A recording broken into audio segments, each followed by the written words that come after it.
Well, the court stated that there was a procedure for appointing the CASs.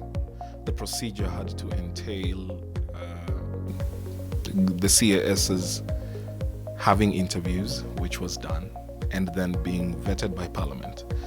The Speaker of Parliament has stated that they have no place in the appointment. I think there's going to be truly a lacuna right there, because if the National Assembly has removed itself in the vetting process, it means then the CASs may not be vetted. And this is now very different. You see, unlike when I was a CAS, we were kept in office by the ruling stating that we could be in office until COVID was resolved. And so we stayed on to the end because there was never a time COVID stood resolved. So we look forward to seeing what will happen. I foresee that various factions may want to go to court to seek clarity or to seek a ruling to either keep the CASs in office as appointed or have them out of office until the process is regularized.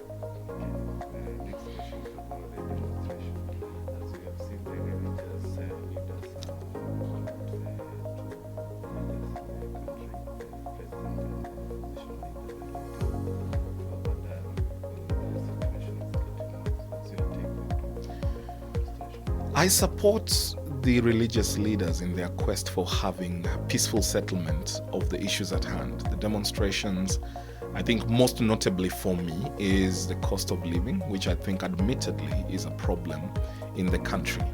Now, the resolution of the cost of living issue will have to take an understanding from both sides of the divide. But I think the president cannot keep a hard stance and say, I will not meet the leader of opposition who is raising the issue of the cost of living. Maybe he needs to afford him a sitting and then say, these are the things I'm able to do and these are the things I am unable to do. But the religious leaders are right. There may need to be a meeting point between the two. If the two hold to their sides, the losers in the whole game ends up being Kenya. I subscribe to the Bible as the manual of life. I know that Sodom and Gomorrah was destroyed because of what is now christened as LGBTQ. I may not force anyone to my view, but that's my view. My view is very strong. I subscribe to the Bible as the guiding principle of life. I am a Christian, which means I attempt to emulate Christ. And sodomy brought the wrath of God upon Sodom and Gomorrah. The cost of living is quite challenging for many Kenyans. Inflation is real. Our currency has greatly devalued. What one bought 6 months ago outside the country has gone up by approximately 35%, which means if because the shilling against the dollar was at 100 shillings for a dollar. Now it's at 130 according to central bank, but the reality, if you go to purchase dollars, it's 140, 150.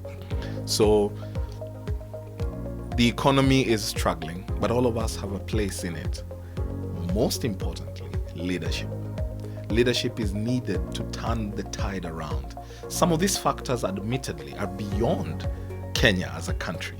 They are a global phenomenon, but we have to find contextual intervention, the Kenyan intervention to the existing problem. So I wish the government well as they try to find solutions for this, but I hope that they also get to sit down with the opposition and find an amicable solution. It's not about the winner takes it all. It's about what do we want for our countrymen, because the president now serves both the people who voted for him and the people who didn't. And sometimes we don't have all the knowledge. So just sit down and listen.